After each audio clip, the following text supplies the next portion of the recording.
Et voilà, et en même temps, on voit bien depuis quand même 4-5 ans, peut-être même une dizaine d'années, que la Chine est assez agressive, mène des opérations en Europe, en France. Ouais. Et donc on est un peu ambivalent sur ce terrain-là.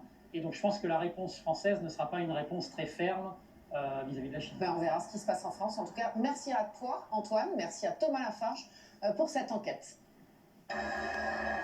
Vous vous en êtes évidemment rendu compte, Alors, l'immobilier est en crise.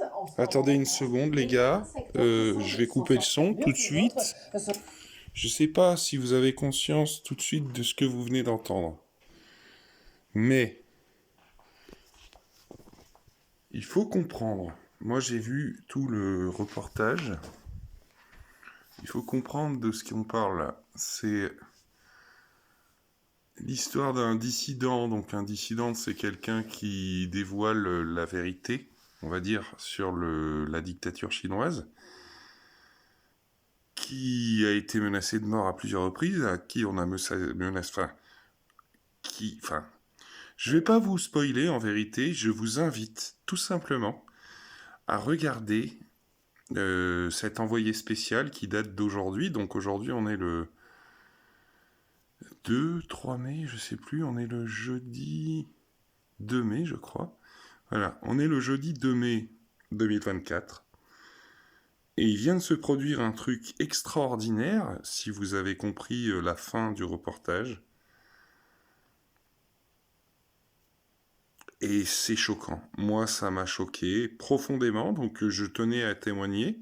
Je sais même pas si ma vidéo ne sera pas instantanément démonétisée par la Chine, vu l'ampleur que ce reportage a démontré au vu de la fin, qui nous dit quand même que, soi-disant...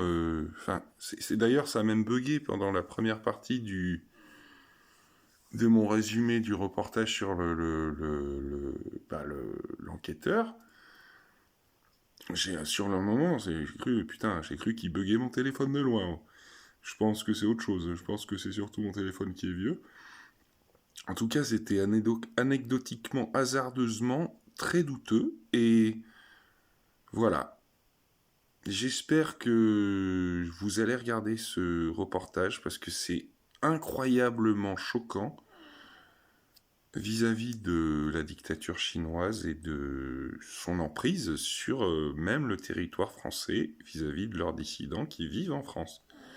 Je dis, le reportage est fou. Jamais j'aurais pu croire que c'était encore réel, que ça pouvait être réel un truc pareil. C'est complètement dingo. Il faut vraiment voir ça pour le croire. Voilà. Allez, ben les gars, à bientôt.